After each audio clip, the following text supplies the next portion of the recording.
बच्चों, हम आज चर्चा करेंगे काव्य दोष और उसके भेद की। काव्य यानी कविता। कविता लेखन का भी उद्देश्य होता है, उसके कुछ संदेश होते हैं जो पाठकों तक प्रेषित होने चाहिए, पाठकों तक पहुंचना चाहिए। पर कभी कभी कुछ दोषों के कारण, कुछ गलतियों के कारण कविता का जो रस है, कविता का जो भाव है, वो पाठक तक नहीं पहुंच पाता है, और उसे ही कहते हैं हम काव्य दोष। बहुत सारे जो प्राचीन संस्कृत आचार्य हैं, जैसे भामह हैं, भरत हैं, दंडी हैं, ये सारे जो हमारे आचार्य रहे हैं, उन्होंने कविताओं के दोषों के बारे में अपने अपने तरीके से विचार दिया है। सभी बातों को मिला जुलाकर हम कह सकते हैं कि काव्य दोष के मुख्यतः 4 भेद हैं। पहला शब्द दोष होता है, दूसरा वाक्य में दोष होता है, तीसरा है कि अर्थ में कुछ दिक्कतें होती हैं, दोष होता है, और चौथा है रस में दोष। 9 रस होते हैं किसी भी कविता में। अगर कविता में जो रस है वो भी पाठकों तक नहीं पहुंच पाए या पाठक उसकी अनुभूति न कर पाए तो भी कविता में दोष उत्पन्न होता है। सबसे पहली बात हम शब्द दोष की भी कर लें कि शब्द में जहाँ बाधा आ जाए और शब्द की गलतियों के कारण कविता के रस में बाधा आ जाए, कविता के संदेश में बाधा आ जाए, तो उसे शब्द दोष कहते हैं। जैसे मान लीजिए बहुत ही कठिन शब्द हो कविता में, या कुछ ऐसे शब्द हो जो व्याकरण की दृष्टि से गलत हो, या कुछ ऐसे शब्द हो जो ग्रामीण भाषा में प्रयोग किए जाते हैं और कविता में प्रयोग किया गया है, या कुछ अश्लील शब्द हैं, या कुछ ऐसे शब्द हैं जिसको समझने में, जिसके अर्थ को समझने में परेशानी होती है।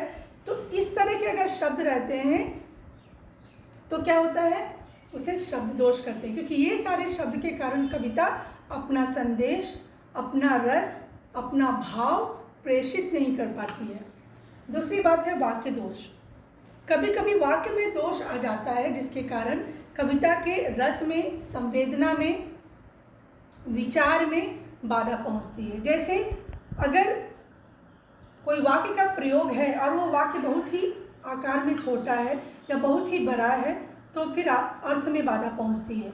उसके बाद कभी कभी ऐसा होता है कि वाक्य में कुछ ऐसे शब्द आ जाते हैं जिसकी ज़रूरत नहीं थी, अनावश्यक रूप से वाक्य में वो शब्द आ जाते हैं और वाक्य बड़ा हो जाता है, तो भी कविता के रस में बाधा पहुंचती है। उसके बाद कुछ ऐसे वाक्य हैं जिसमें कि कुछ ऐसे शब्द हैं जिसको जहाँ होना चाहिए वहाँ ना होकर गलत जगह पर प्रयोग किया जा रहा है उस शब्द को, तो भी वाक्य में दोष हो जाता है और वाक्य के कारण कविता में दोष हो जाता है। उसके बाद कभी कभी वाक्य में क्या है कि एक शब्द और दूसरे शब्द के बीच जो सही दूरी है या सही निकटता है वो नहीं होती है। कभी कभी 2 शब्दों के बीच की दूरी अगल बगल में रखोगे तो ज़्यादा सुंदर लगेगा, या दूर में रखोगे तो ज़्यादा सुंदर लगेगा। अगर कवि इस चीज़ पर ध्यान नहीं देता है तो भी वाक्य में दोष हो जाता है, और वाक्य के दोष के कारण कविता के रस में बाधा पहुंचती है। आज हम बात कर रहे हैं अब अर्थ दोष की। अर्थ दोष क्या होता है कि अगर देखिए, कविता का एक संदेश होता है, मैंने आपको बताया था रामचरितमानस का भी कुछ संदेश है।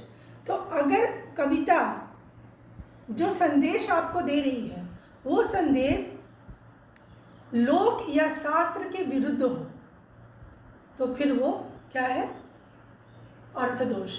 कभी भी कविता का संदेश मनुष्यता के खिलाफ नहीं होना चाहिए, समाज के खिलाफ, सामाजिक कल्याण के खिलाफ, राष्ट्रभक्ति के खिलाफ नहीं होनी चाहिए। और अगर अर्थ में लोक और शास्त्र के विरुद्ध बात की गई है तो वो अर्थ दोष है। अगर कविता में जो अर्थ कहा जा रहा है वो संदिग्ध हो, यानी वो स्पष्ट नहीं हो, वो समझ में नहीं आ रहा हो, तो भी वो अर्थ दोष है। और साथ ही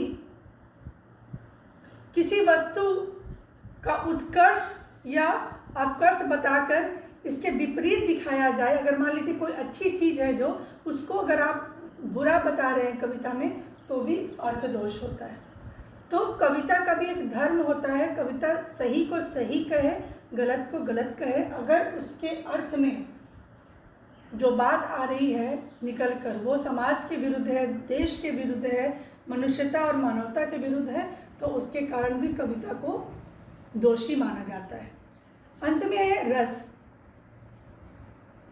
कविता का मूल आत्मा रस को कहते हैं, और अगर कविता में रस महसूस नहीं हो रहा है, पढ़ने वाले के मन में कोई भाव उत्पन्न नहीं हो रहा है, अगर आपने माखनलाल चतुर्वेदी की कविता पढ़ी पुष्प की अभिलाषा, और वो पढ़ने से आपके अंदर देशभक्ति की भावना नहीं जागृत हो रही है, तो वहाँ पर क्या है, वहाँ पर रस दोष है। अगर एक रस का वर्णन करके तुरंत उसी कविता में आप उसके विरोधी रस का वर्णन करेंगे तो भी कविता में दोष है। अगर कविता में श्रृंगार रस है तो श्रृंगार रस ही रहने दीजिए, अगर वात्सल्य है तो वात्सल्य रहने दीजिए, अगर भक्ति की बात की जा रही है, किसी और रस की बात की जा रही है, तो देशभक्ति रस की बात की जा रही है, वही रस रहे। ऐसा नहीं कि 4 पंक्तियों में आपने देशभक्ति की बात की और अगले 4 पंक्तियों में आपने देश के विरुद्ध बात कर दी, तो ऐसा नहीं होना चाहिए। रस अगर एक दिशा में बढ़ रहा है तो उसी दिशा में बात हो, और जब निश्चित संबंध किस रस से है ये बताना कठिन हो जाए।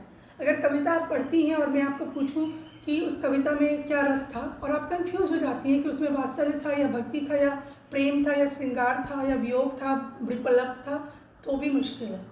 कविता का एक स्पष्ट, सुदृढ़ और मजबूत पक्ष होता है रस, और स्पष्ट होना चाहिए कि इस कविता में ये रस है, तो रस दोष नहीं माना जाएगा। पर अगर कुछ कन्फ्यूजन है, कुछ संशय हो जाता है पढ़ने वाले पाठक को, तो वहाँ रस दोष होता है। तो ये 4 मुख्य दोष हैं जो कविताओं में पाए जाते हैं। धन्यवाद।